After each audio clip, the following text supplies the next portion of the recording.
Hello and welcome to Emerging from Burnout. I'm Tobey and I'm a principal SRE at Equinix Metal. I can be found on Twitter as Miss Amy Tobey, and the artwork you see is by my little sister, who can be found on Twitter as Nellie's Noodles.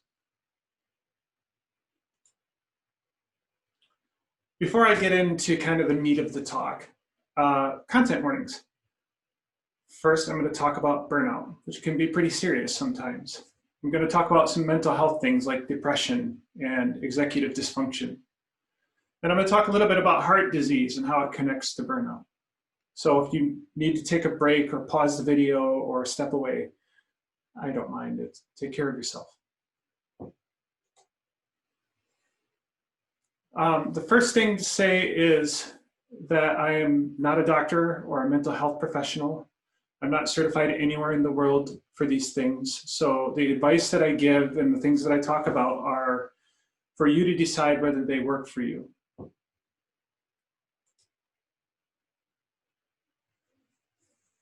As with all advice, your mileage may vary. How much you get out of it and how much it helps you depends on you. And I'm not saying that you're responsible for this, but just that what works for me might not work for you, and what works for someone else might not work for me. This is stuff that generally worked for me. Some of it I'm kind of extrapolating a little bit, but I hope it's helpful.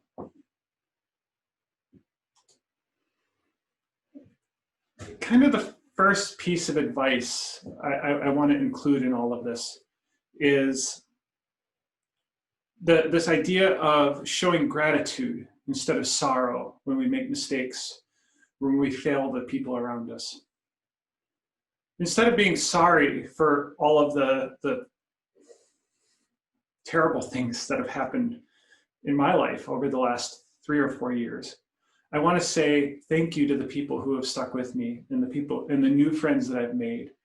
And those who are still giving me opportunities, even though things got pretty bad. I was not doing great for a while there. And I'm glad to be here now. So thank you.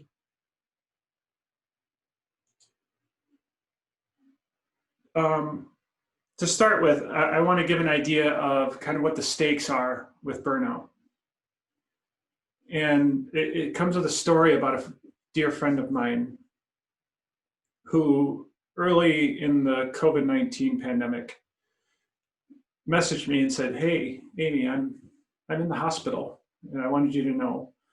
And of course, my first question was just, did you get coronavirus? And that was a no. I'm still torn on how I feel about that no, because the alternative was that they have a heart problem where the doctors took weeks to figure out what was going on. And when they did, the solution that they came up with was to install a device in their heart with a little hose that comes out and goes down to a little pack on their belt that delivers medicine. It's directly into their heart 24 hours a day, 7 days a week. And when they told me that they were in the hospital with this condition, my mind immediately went to burnout, because this is someone who cares deeply about SRE work, about infrastructure, about building great software and working together in ways that make things a greater whole. And this person would go from job to job to job and initially turn a lot of heads and get a lot of work done and make a big difference. But once they hit a certain point, things would start not working as well. And they would try harder and things wouldn't work as well. And they would try harder and they would burn out. They'd flame out, whatever you want to call it. And this happened repeatedly over years to the point where now this person has a pump installed to put medicine in their heart. So and there's research to show that maybe case isn't that, but it immediately made me think about is this really a thing that can happen? And I looked it up, and there is medical research that says that burnout can be linked with irregular heart rhythms that can be deadly. So as many of us in the world today with pandemic and fascism and all these things going on, are trying to cope with everything coming at us and starting to feel the emotional burden of all of that. I want us to remain dedicated to ourselves and taking care of ourselves so that fewer of us end up in this condition where our hearts are literally breaking. And I'm not going to be all doom and gloom all the way through this. But before I get into the fun stuff, I want to tell you where I'm coming from. So go back a few years, and I had a pretty good job. I got to go to Europe a couple of times talking about Cassandra, and was having a pretty good time building a great professional network, talking about distributed systems, and it was a really good time. And there were some undercurrents at the time. You know, I was starting to sense that I was coming up against a wall of not being able to put off dealing with my gender dysphoria much longer. But in the midst of all that, I got an opportunity to join Netflix, and I took it, and they hired me, and I got to do incident management and incident analysis and incident command at one of the coolest companies, I think, in the world. And it was going pretty well at first. But one of the things that happened in that time was, again, my gender dysphoria was growing, and I was dealing with that and going through therapy for that. And at a certain point, not necessarily out of nowhere, but the mother of my child decided that she needed to leave and left pretty suddenly, leaving me a single parent.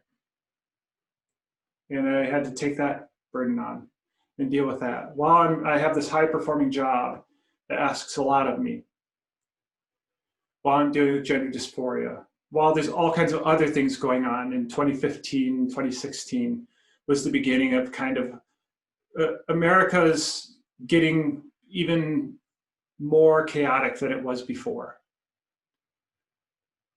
So all this added up, and then in 2017, I got fired from Netflix, and I don't necessarily blame that organization.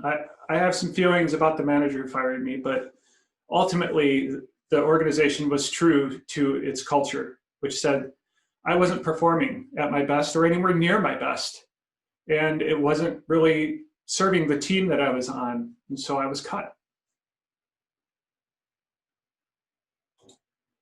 And to being the kind of intelligent and reasonable person I am, I kept going in life. And part of what I did soon after was I moved my sister in with me from across the country. So she was in Michigan, which is closer to the East Coast than where I am now in California, about 2,500 miles. And so I moved her in because she was sick with some problems that we needed to deal with.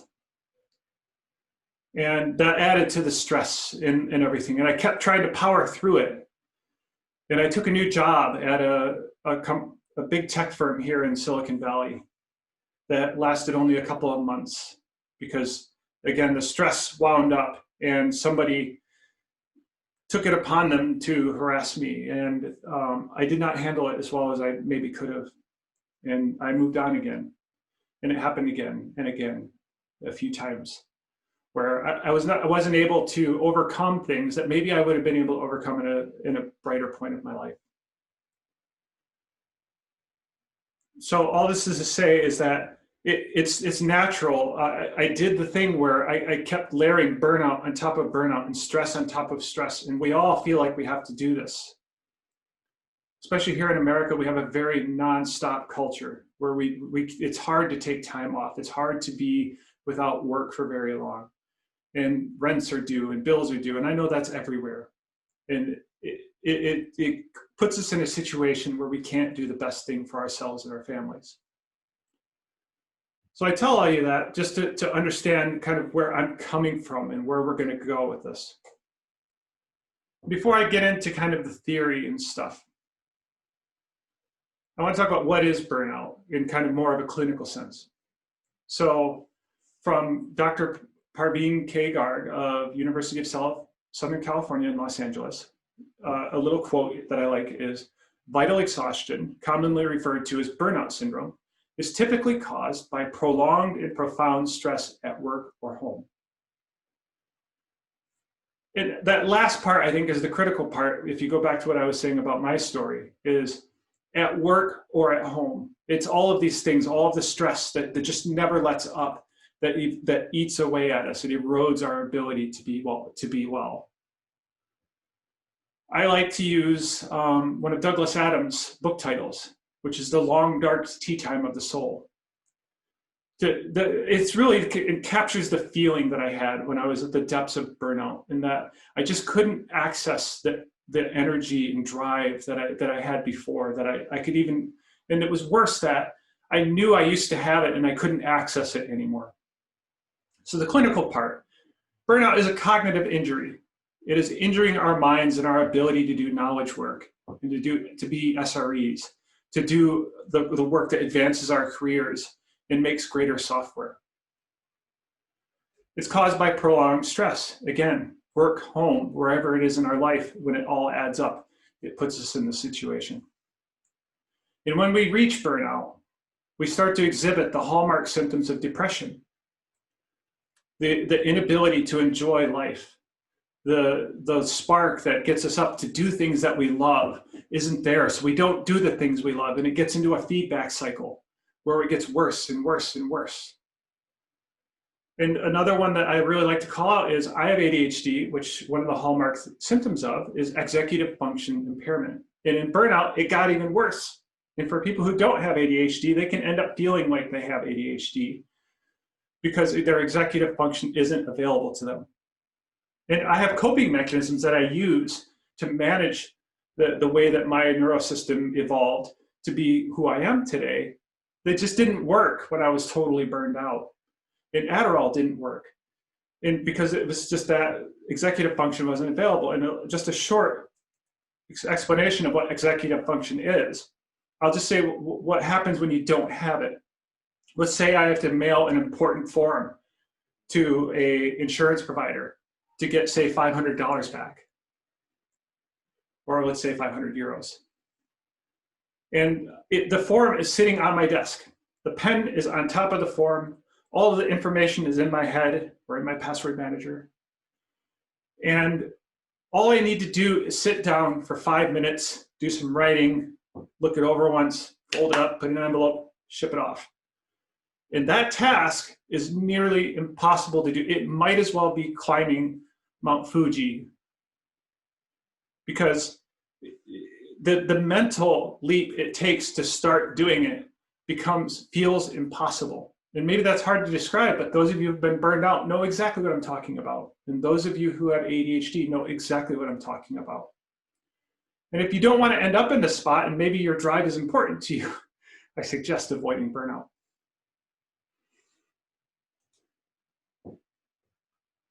And I have this strange experience of a lot of my emergence from burnout has happened in this year, 2020, while stuck at home and unable to see my friends in person and dealing with the barrage of news that we deal with here in America that can cause burnout all of its own.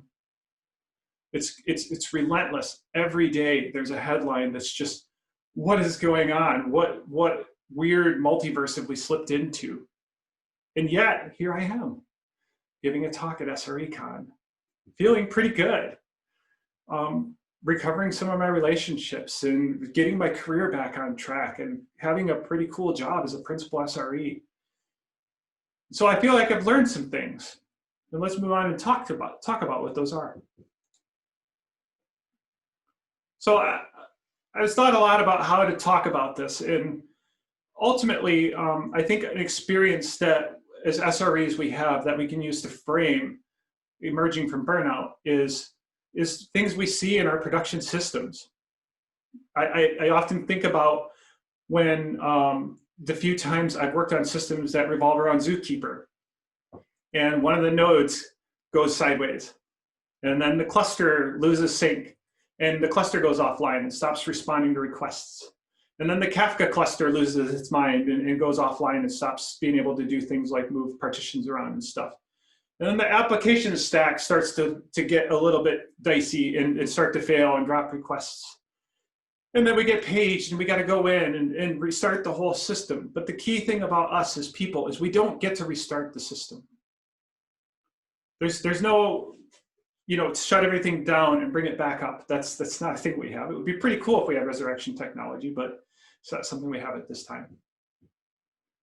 And so I say that to say that we can recognize these patterns in our lives in the same way that we do in our systems. And so that's how I'm going to talk about this a little bit, and using some SRE concepts to kind of draw it more into the personal experience. So one SRE concept or resilience concept that I like to talk about a lot is how human error is a stopping point. It's not a conclusion. When we say that something is due to human error, what we're saying is we've stopped here and we don't want to go any further to figure out what's going on. We're going to blame a person. And very often, or maybe even all the time, a person by themselves inside of a large, complex socio-technical system is maybe can't be held responsible for individual mistakes, because it's our job as SREs and as engineers to make systems robust against people making mistakes and control blast radiuses so that when somebody pushes the big red button, it doesn't take the entire system down or cause damage to people's lives.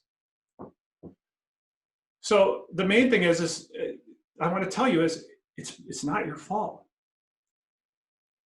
Burnout in today's society is a common thing that keeps happening because we have these relentless news cycles, because we have these financial systems in play that require us to keep working and keep working and keep working.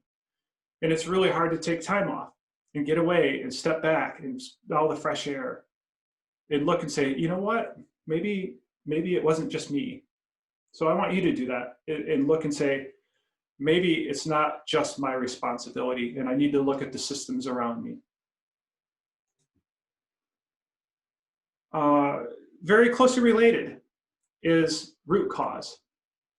It's not a thing. It never even makes sense from the way that we use the term. Because in a root system, or even in a graph, many graphs, there's no real root that we can say at the bottom and say, this is the one thing that caused events to unfold the way they did.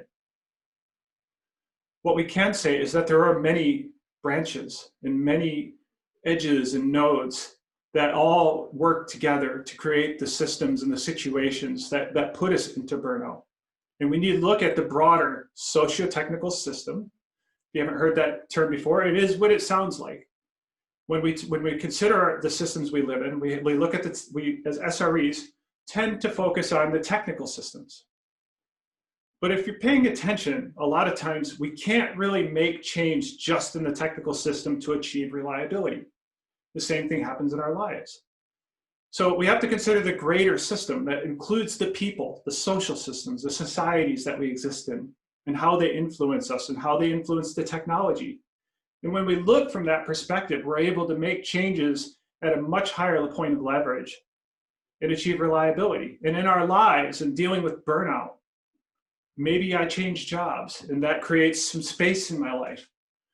Maybe I go through therapy and I get to a point where I can start to have these feelings of happiness and joy again. And being able to tell when I'm starting to get into burnout and back off before it gets to be too late. And so the main point here is many of the conditions of burnout are outside of our control.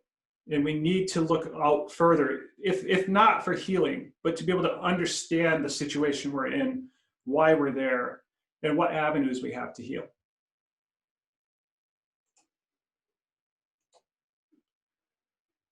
I've mentioned a little bit about this year. I don't think I need to tell anyone, whether you're in Poland or the UK or the USA or anywhere, that this has been a bananas year. There's so much going on every day. There's so much in every news cycle. And even technologically, we're seeing new levels of complexity that we haven't seen before. And so again, this is where I come to contributing factors, right? I've been kind of leading up to this with root cause and human factors or human error. But the idea here is that there are so many things that contribute to burnout that you can't just pick one. And we have to look at all of the things that add up. But the other side of it is we also have to include the things that go right in our lives, the things that make us happy, the things that bring us joy. And looking at it in a contributing factors style lets us look at not just the bad, but the good. And that gives us the opportunity to dig more into that good stuff and build from there and grow and emerge.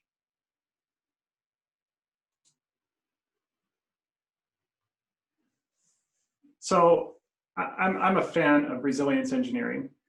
And one of my favorite phrases is to say that resilience is sustained adaptive capacity.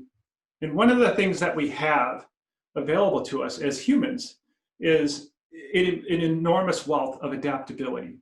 So when things change around us, when the situations arise or life events happen, we're able to make changes to ourselves and to our environments and to the systems around us to make it work better for ourselves and for the people around us. And this ability to do that is called adaptive capacity. So one of the key features of emerging from burnout is building inside of ourselves that adaptive capacity, which as we exercise it, we can start to say that we're more resilient.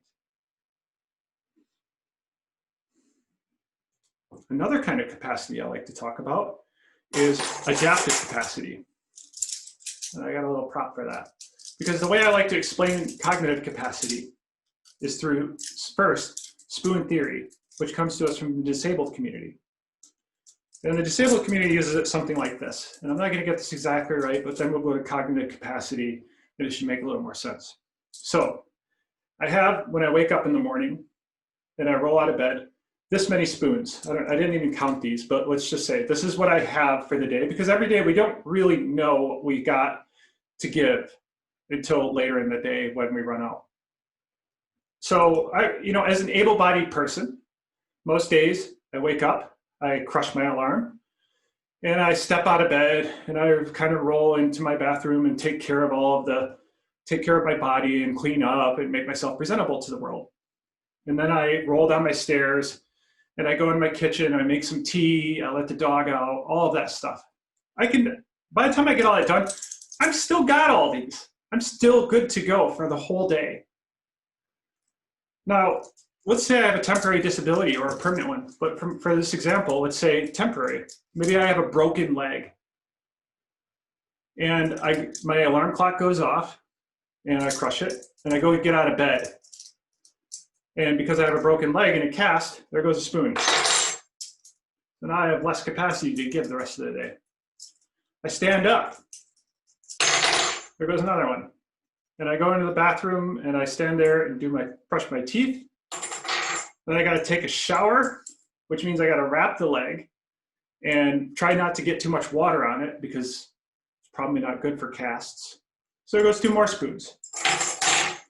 But I haven't even finished getting ready for the day, and I've lost more than half of my ability to just deal with stuff through the day. And so I like to talk about this because, one, our disabled friends deal with this every single day, especially in environments where we haven't done the work to make things accessible. But also to say that, when we are deep into burnout, we are disabled in a way, and we have less cognitive capacity available each day to give to our work, to our friends, and to our coworkers. So cognitive capacity is a concept around how much cognitive work can we do right now. A lot of us in SRE have a very visceral sense of this. If you've been woken up at 4 o'clock in the morning to respond to a complex incident, you already know what I'm talking about, because at 4 o'clock in the morning, especially if you've been out on a bender, it takes a while to clear the fog, and maybe you have to drink some coffee or some other way and do a few slaps to wake yourself up. so that you can bring that cognitive capacity online and solve problems under pressure even. And that's one place where it really stands out how much cognitive capacity we have. But even in a normal workday, we need to be aware of this. So if I'm burned out, a lot of times, even still today, I might get through my morning meetings and get into the late afternoon, and I'm just toast for the day. And I'm very fortunate to work remote right now and to work for a very progressive company that lets me take the rest I need so that I'm not pushing myself back into burnout. But let's say I tried to. What I would be doing each day is going and trying to work for 6, 8, 9 more hours every day. And that's causing additional injury upon injury and deepening my burnout. So the idea here is to be conscious of our cognitive capacity and to do things that give us replenishment. One thing that I've been using the last few months is a strict bedtime schedule. I am not good at being on a schedule. I have resisted it most of my life. But as I was trying to get out of this cycle of burnout, it was one of the things my therapist helped me realize might help. And then I tried it. I put a bedtime alarm on my phone, and then I have a wake up alarm. And I stick to them pretty closely. And the neat thing about the human body is once we get used to a schedule, our circadian rhythms sync up, and it starts to become more refreshing. And when it comes to bedtime, we get really tired and sleepy, and we start to sleep a little bit better. And whatever it is you have to do to improve that sleep, it is probably the most important thing for an engineer to do to make sure that we have everything available to do our work, is to take care of our sleep. So whatever it is for you, find that. If you have apnea, see about getting help with that. If you don't exercise enough, doing more exercise can help you get tired, it may improve the quality of your sleep. Or exercise by itself sometimes helps improve cognitive capacity. Whatever it is, and then the real superpower is, especially for remote workers these days, is naps, rule for replenishing cognitive capacity. You take a 20-minute nap after the lunchtime coma, and you start to get back some of that ability to make decisions and evaluate complex situations.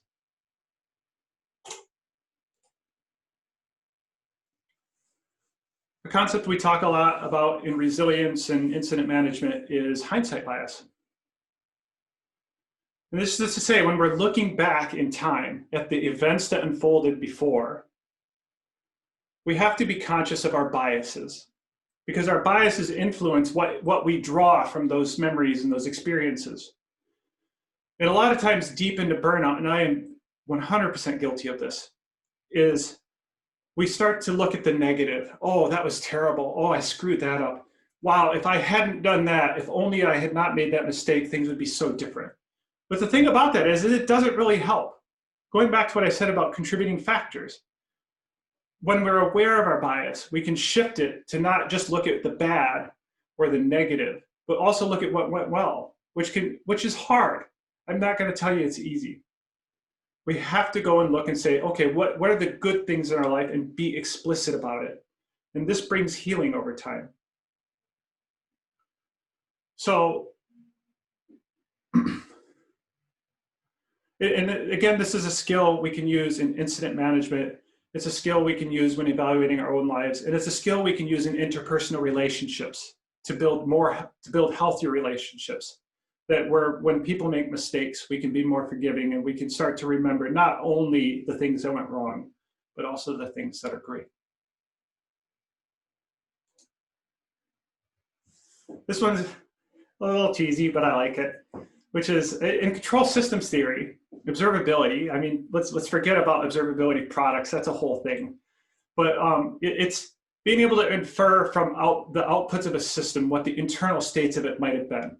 Right? So for example, in SLOs, we might look at HTTP response codes and latencies to tell us how is that whole big microservice architecture performing overall, by looking at a user experience and those metrics to say, what is going on here? Now, we don't have those metrics for our bodies. Various people have watches and fancy things that give them metrics, but we never really get enough to be able to say, how am I doing? And one of the important things in my journey through burnout has been a large amount of somatic therapy, which amounts to my therapist looking at me and saying, how are you doing? No, really, how are you doing? Because fine isn't a good enough answer. Have you had enough water today? Do you feel hungry? Do you feel tired? Do you feel angry or cranky? And really starting to not just feel these things, but being able to go and put words to them and understand what we're feeling and associating that with what's going on in our bodies. And this is an important part of emerging from burnout in terms of understanding and building on success. And another way that a lot of people come at this is through meditation. Meditation doesn't work for me very well because, again, ADHD, sitting still for 5, 20 minutes, whatever it is extremely hard. I tend to use yoga instead to introspect a little bit. And sometimes I can just sit there and do it. But mostly I go to therapy and then I'm pushed through it. And I know I've already mentioned SLOs, but I want to mention them again because the real core of SLOs is to say perfection is impossible. Perfection is the enemy of good, and it's a fast path to burnout. The quicker, the more we self-critique ourselves for not being perfect, for not doing our best, the more it kind of eats at us and creates a situation where our thoughts start to devolve into the negative and the gross and the sad.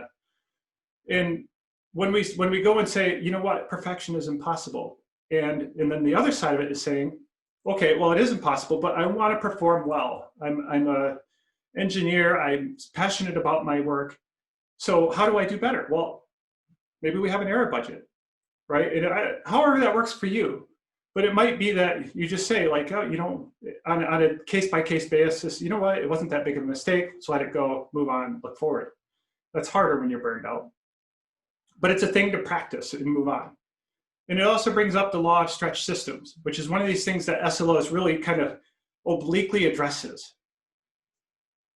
And that's to say that when we stretch a system, and a system can be a person or a team or a microservice cluster, but in any case, if we have more work to do, more things to handle, then we have capacity to handle them. Something has to give.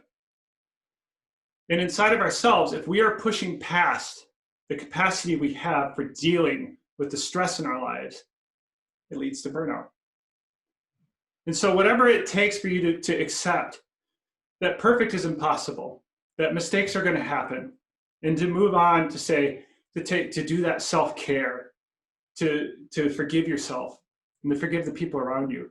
This is one of the ways to kind of start to move past burnout and into a more healthy lifestyle.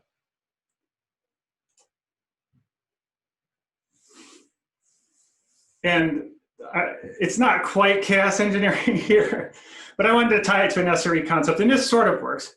Because one way to run a chaos exercise is to take a really great vacation.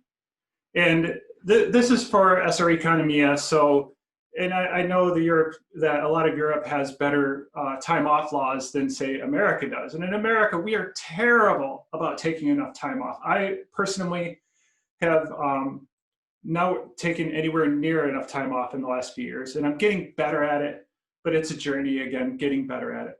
But one of the things we can say, if we needed a justification, is to go to our organizations and say, hey, if I take time off, during that time off, we find out what functions in the organization I'm critical for, and that won't work without me. And you can do it in a controlled experiment. And maybe it's a bit of a stretch, but I've thrown it at a few leaders before, and this sort of kinds of works sometimes. But it's mainly to say that time off is one of the most important things in healing from burnout, getting some distance from the things that stress us out. And it doesn't necessarily have to be go to Tahiti. It can be taking time off, sitting at home and reading books, whatever it is that lets you escape from the stress of life for a little while, to let your mind just idle a little bit or be excited about something for a little while. And the other part is just plain old exercise, which, you know, maybe isn't so chaotic, but when we go out and do whatever exercise is available to us, our whole body gets healthier. And it produces things like human growth hormone, and we get growth throughout our nervous system, and our whole minds can work better when we have enough exercise. And much like cardiovascular health, or say endurance and being able to run long distances, that practice and building up is absolutely critical to getting to where we can do high performance work. And it's also very much a use it or lose it situation. A few years ago, I was running 25 to 30 miles a week. I'm not doing that anymore. So I can't really run more than a mile or two at this time because I have not been using that ability. So my body has adapted and I don't have that long distance ability right now. I could probably get it back. The point here is that it's use it or lose it.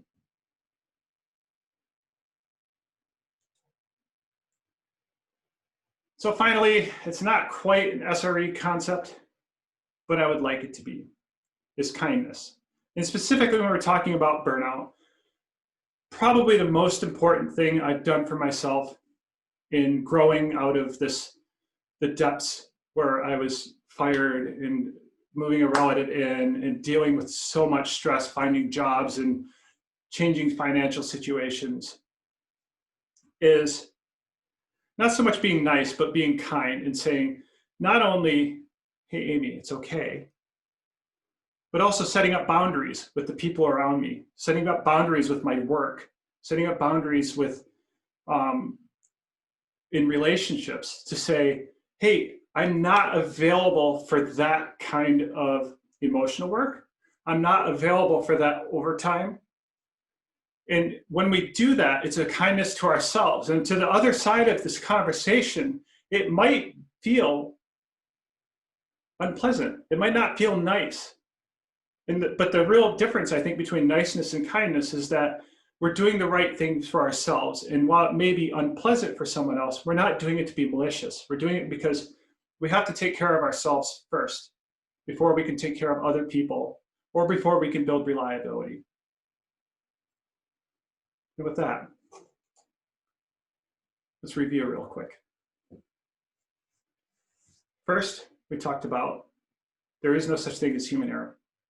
When we detect something that we think is somebody screwed up or I screwed up, we have to look outwards from there and keep going and say, what is going on in the systems around us? What is the condition of the greater socio-technical system that put us in the situation where we made the mistake? A root cause is not a thing.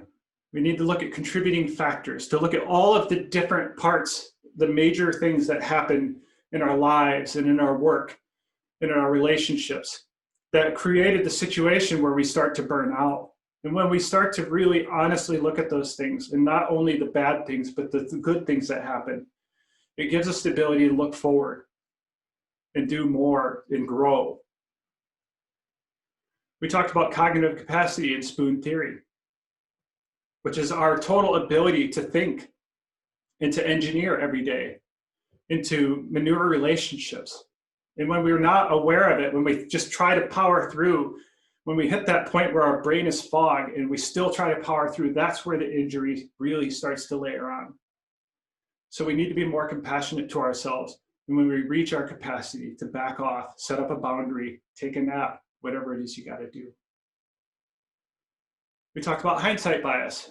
Again, looking at all of the factors involved and being aware of our biases. When you're burned out and depressed, it's really easy to just be, oh, I suck.